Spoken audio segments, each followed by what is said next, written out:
Olá, amigas e amigos, estamos juntos mais uma vez. Fico muito contente com a presença, a atenção que tenho recebido e as mensagens. E é sobre algumas mensagens que solicitam que falemos do tema brigas entre pais na frente de seus filhos. É um assunto de extrema importância para a saúde mental da família e, sobretudo, das crianças que são expostas a uma situação de muitos perigos e também a uma desordem mental intensa. Eu sou Rosália Monteiro Ferreira, sou psicóloga clínica, sou professora, auriculoterapeuta clínica e muito interessada em contribuir para um mundo mais humano e que tenhamos mais paz nas nossas convivências. Assim, por que os pais brigam diante de seus filhos, se eles pensam e querem o melhor para os seus filhos? Porque eles também já aprenderam a brigar. As crianças, elas aprendem de modo imitativo, como todos os animais, aprendem através da imitação. Em 1994, cientistas italianos descobriram os neurônios espelho. Esses neurônios, eles têm uma função de observação através da percepção visual e também dos movimentos. Por quê? Porque através da observação dos movimentos, o ser humano pode aprender a também se movimentar e observar o que está acontecendo à sua volta.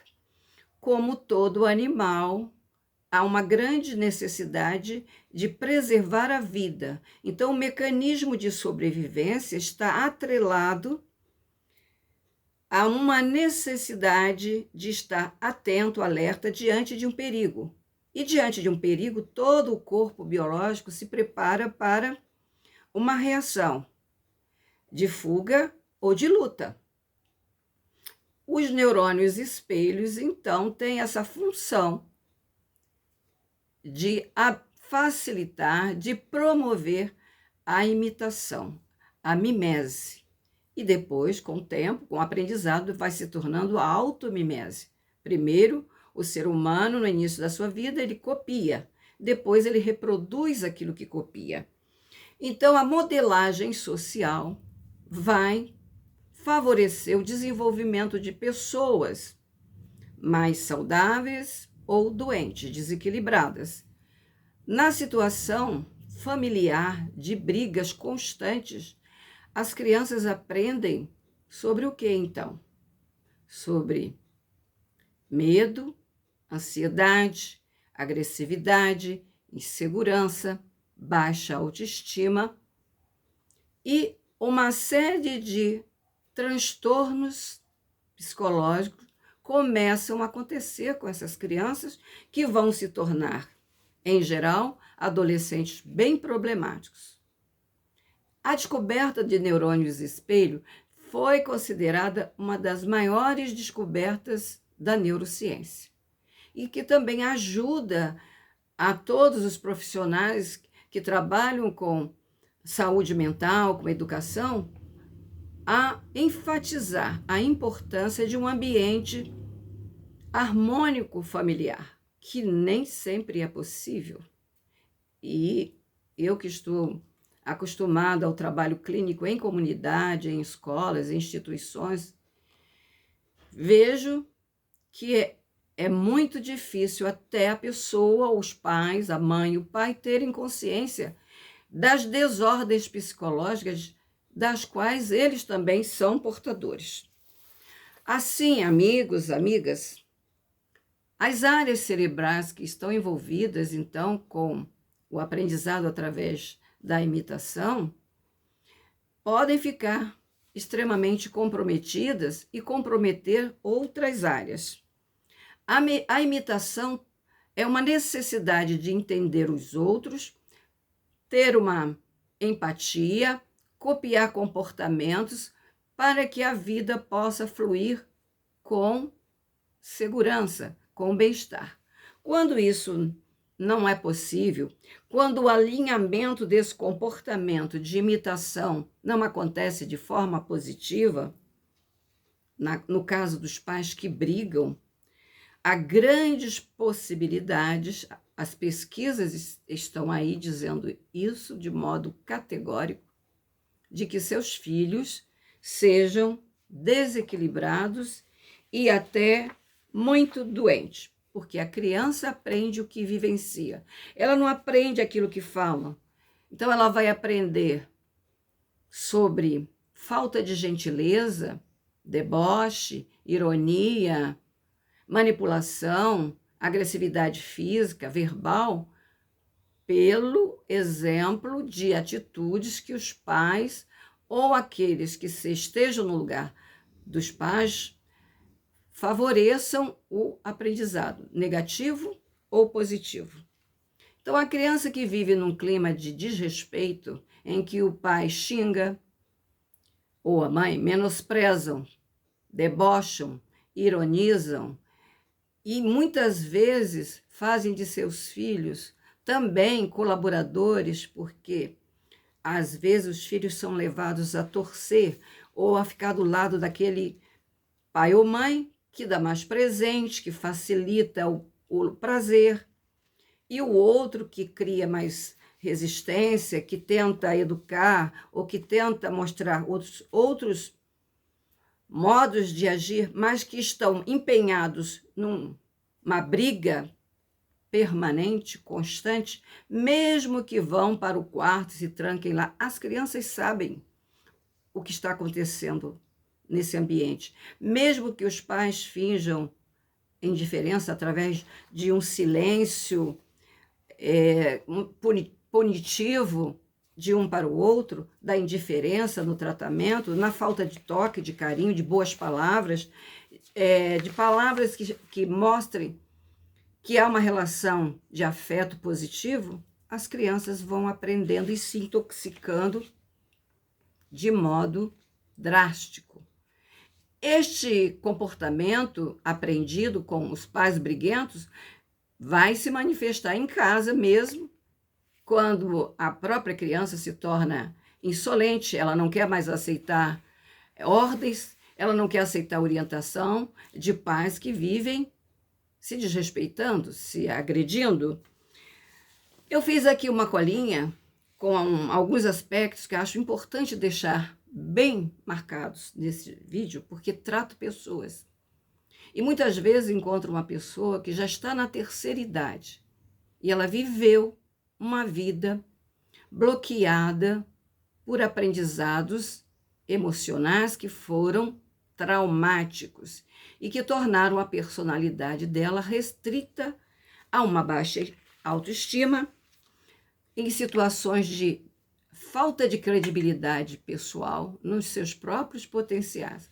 Porque muitas vezes os pais dizem aos próprios filhos que eles são culpados da briga, porque eles não sabem conversar sobre fatos pelos quais discordam sem brigar, sem se atacar, sem se agredir, sem usar um palavreado chulo. Então, essas crianças, mais tarde na escola, vão reproduzir o aprendizado de imitação que tiveram. Então, também não vão aceitar a autoridade do professor ou de qualquer outra pessoa que seja capaz de tentar fazer uma orientação ou passar alguns conteúdos. Ela já está contaminada, intoxicada. Na escola, tem déficit de atenção porque ela não consegue manter uma certa disciplina mental para receber informação, porque ela viveu num ambiente em que estava sempre se assustando, numa condição de insegurança. Assim também ela vai debochar dos colegas, vai fazer bullying, vai culpar, vai procurar o defeito, vai procurar criticar o outro e se tornar bem agressiva, com um transtorno também de comportamento que não são aceitáveis pela maioria do grupo.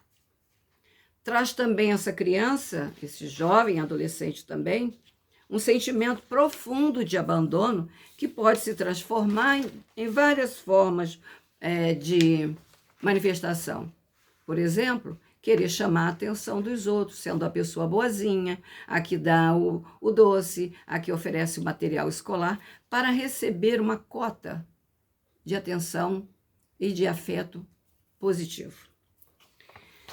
Se nós temos pais que estão numa condição dessa, de transformar a sua família num lugar de agressividade, num campo de vibrações energéticas desestruturadoras, o que podemos fazer?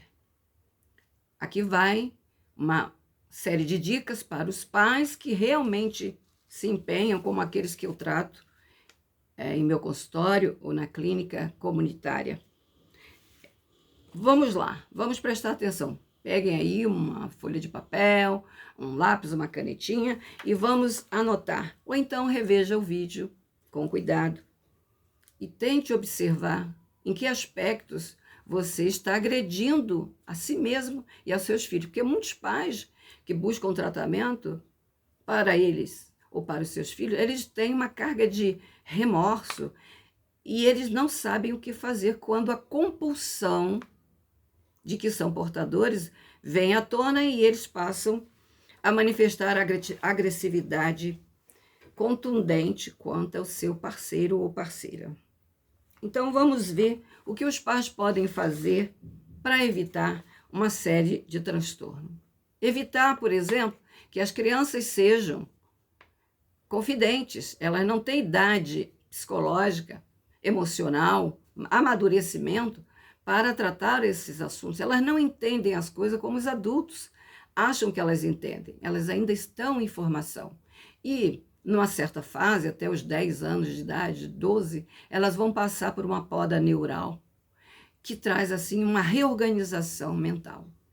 Nosso cérebro é plástico, então ele muda, está sempre mudando. E o ambiente é muito importante. Se pensarmos que existe a hereditariedade, a genética e o meio ambiente, esses fatores podem contribuir ou podem desajudar essa criança a se tornar um adulto, um cidadão confiável, saudável, de bem com a vida. Então, vamos ver outras atitudes que considerei muito importante que os pais tenham. Evitar também desmerecer a opinião do outro na frente das crianças. Então, eu vejo muito como essa atitude é corriqueira. Um pai quer a direção da educação do filho de um lado, o outro de outro. Às vezes é muito omisso, às vezes é muito controlador, e porque, em muitos casos, se torna uma condição de rivalidade, de disputa à educação dos próprios filhos. E as crianças ficam no meio dessa beligerância. O que pode acontecer, então, mais adiante com essa criança? Desequilíbrio, transtornos como, por exemplo, a automutilação, em que a criança se corta, se morde, a tricolomania, que a criança vai puxar, arrancar os cabelos numa hora de desespero e até comer os cabelos para diminuir a ansiedade, o xixi na cama, roer unhas, psoríase, alergias, compulsão alimentar, dores musculoesqueléticas pelo corpo todo, que muitas vezes os pais nem sabem que elas existem.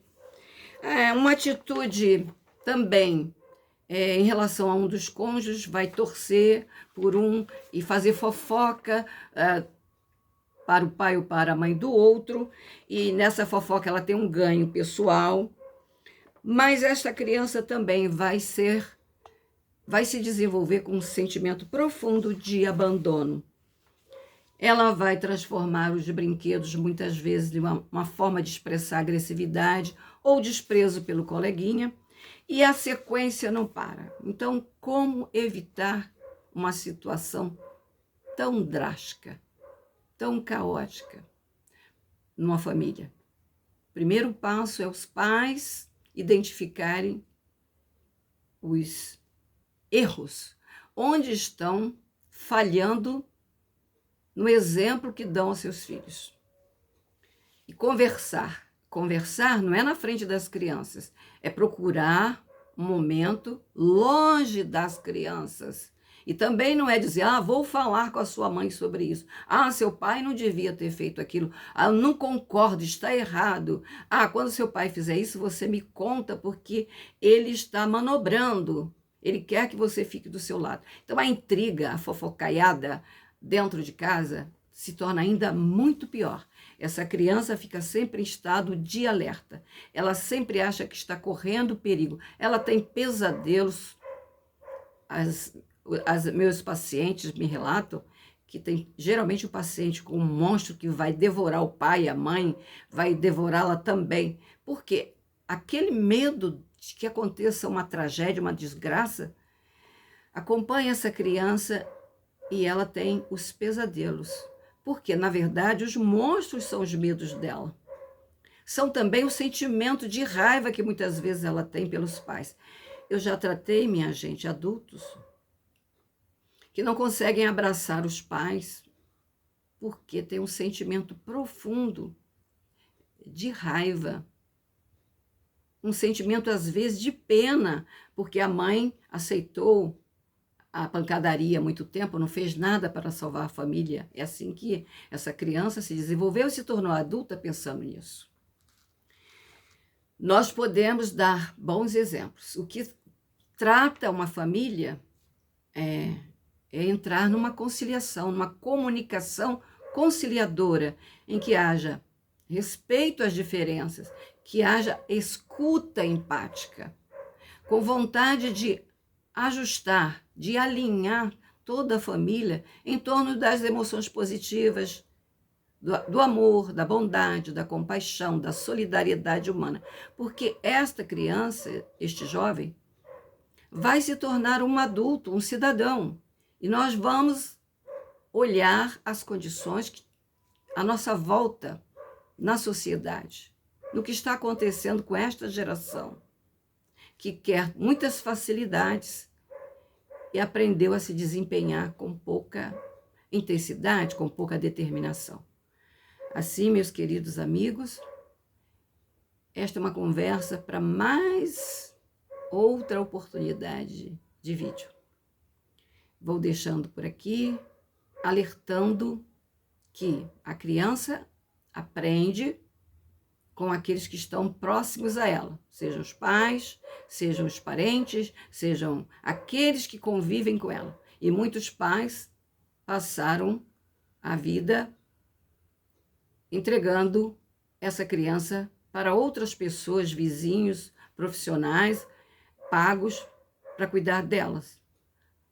Os pais que terceirizam a educação de seus filhos vão pagar pedágio. E um pedágio caro, de não ver realizado o seu desejo de felicidade para seus filhos. Que muitas vezes eles confundem também que essas crianças devem dar conta da felicidade que eles almejaram ter e não tiveram, e que as crianças se tornam, então, uma necessidade de um ganho, de um troféu social. E essas crianças são trabalhadas para ser sucesso, ter as melhores notas, ser a pessoa mais chamativa, e a criança também carrega mais esta responsabilidade, como eu já ouvi de uma menininha de 9 anos, que ela está carregando, né, aquilo que os pais colocaram nas costas dela. E que uma criança pode fazer numa casa que haja tanta agressividade, na relação de proteger a própria vida de fugir ou lutar, o que uma criança que ainda não adquiriu as habilidades cognitivas, emocionais, sociais necessárias para sobreviver pode fazer. Conheço também, em comunidade, crianças que se tornaram obrigatoriamente responsáveis por si mesmas e às vezes pelos próprios irmãos, quando pai e mãe falharam de tal modo que elas não puderam mais conviver com os próprios pais. Fica aqui um alerta, torno a enfatizar e sugiro que vocês prestem muita atenção e cuidem das suas crianças com mais atenção, com mais cuidado, com mais amor, com mais responsabilidade. Se gostaram deste conteúdo, compartilhe o vídeo e façam a inscrição no canal, que eu vejo que muita gente esquece de fazer a inscrição no canal. Divulguem essas informações para que a gente possa ter um canal que vá ajudando muitas outras pessoas. Tudo de bom? Há sempre uma possibilidade de a gente se renovar. Existem terapias que trabalham traumas, desordens pós-traumáticas, como a psicologia faz esse trabalho muito bem, com técnicas aprimoradas. A psiquiatria oferece um suporte medicamentoso e de orientação. A auriculoterapia clínica, criada pelo Dr. Paul Nogier e desenvolvida há 40 anos pelo médico cientista Rafael Nogier, tem trazido muitas oportunidades de desintoxicação dessas crianças através dessas técnicas que trabalham a partir das propriedades reflexas da orelha, como microsistema, em que essas memórias estão instaladas no cérebro e através do trabalho da auriculoterapia clínica, científica e natural, nas orelhas, é possível libertar muita gente de bloqueios, doenças, disfunções orgânicas e dores físicas e psíquicas. Obrigada, gratidão pelo acompanhamento até aqui. Vamos juntos e unidos, no ideal de uma civilização, de uma humanidade melhor, podemos alcançar melhores resultados na educação das nossas crianças, que continuarão uma história mais bonita de uma humanidade mais afetuosa, mais amorosa, mais pacífica. Tudo de bom? Até o próximo vídeo.